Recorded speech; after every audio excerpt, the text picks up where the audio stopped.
If you've ever spent any amount of time hiking or backpacking in the wilderness, sooner or later, nature is going to call. And by that, I mean your nature. The feeling is unmistakable. It's time to go poop in the woods. But if you've never done it before, it can actually be a little bit intimidating. Where do I even go? Do people just hold it in the whole time? Rest assured, the good news is it's actually very easy to take care of business in the woods while keeping both yourself and the environment clean and sanitary. In this video, we're going to take a look at a proven system, the cat hole. First, we're going to gather our basic supplies. Then we're going to discuss how to find an appropriate location and dig the hole itself. Then, arguably the most important, we're going to talk about how to use the hole.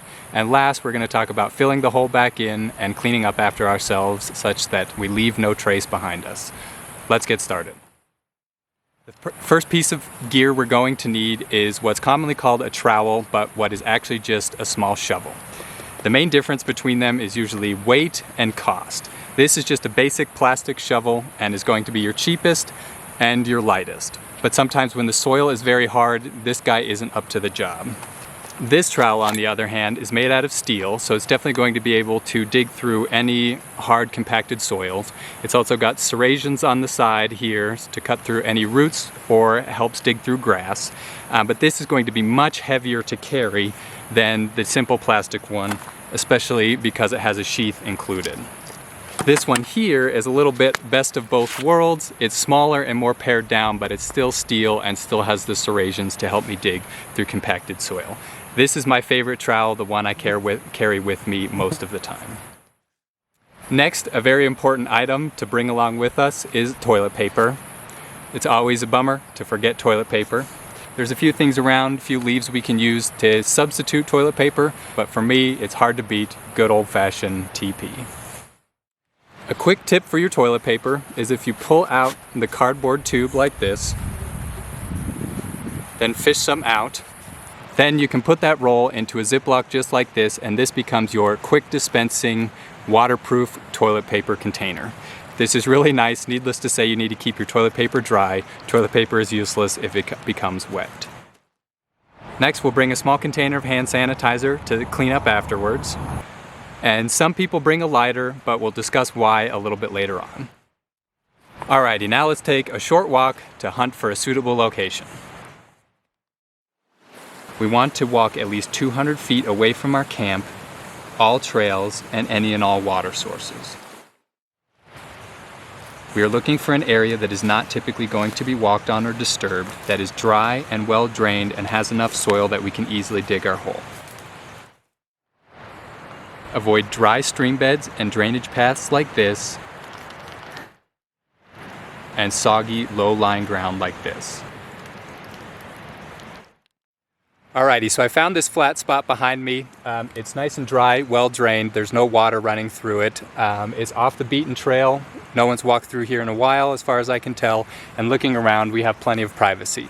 So I think we found our spot. Now it's time to dig the hole itself. When we start to dig our hole, pay attention to the quality of the soil. We want moist, dark soil that has a musty odor because this kind of soil is full of microbes that will break down our waste much faster. For the opposite reason, you want to avoid sand or sandy soil as much as possible, as sand is pretty sterile and has few microbes living in it, and thus the waste will take much longer to disappear. Dig a hole that is 6 to 8 inches deep and 6 inches wide. And try your best to keep the refuse soil near the opening of the hole so we can use it to backfill the hole later. Now it's time to assume the position. I'm always surprised at how many people struggle with this basic squatting position, but there are a few things that can help. You can do the tree hang, or you can look for a log to use as a seat. Both of these can be helpful, but with the downside that it's going to make finding a location that much more challenging. For me, the best tip is to take care of your business before you lace up your hiking boots. That way I can take one leg all the way out of my pants and can comfortably squat all the way down. You know, it's funny. Humans have been pooping this way for thousands of years. We evolved to go to the bathroom in this squatting position, and therefore it's a very efficient position to go to the bathroom in. The squatty potty that pushes our legs up like this makes use of the exact same principle. When you're done, place your used toilet paper in the hole. This is where I bring the lighter along. Some people burn their toilet paper, which helps to break it down, but also helps to mask the smell of the waste and the cat hole in general. But it is probably best practice to take along a secondary container to pack out your used TP, especially in arid environments where the nutrient cycle is very slow and the natural breakdown process takes much longer. When you're finished, use the loose dirt to refill the hole and pack it down as best you can. This will help seal in the scent so your cat hole is less likely to catch the attention of animals. You can place a rock over top, but if you did a good job refilling the hole, it doesn't serve very much purpose. It's best to leave the area looking like no one has ever set foot there before. And finally, use your hand sanitizer to clean your hands and you are all done. Now, it's worth getting this right. I have a story that illustrates that pretty well. I once had a friend who had a dog who found a cat hole.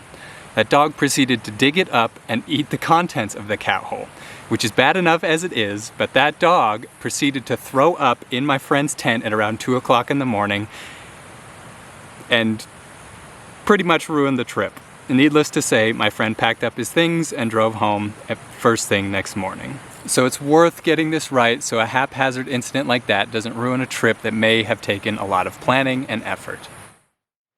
We utilize the cat hole system because it keeps everything clean and sanitary. It helps keep human waste out of water systems and thus helps prevent the spread of diseases.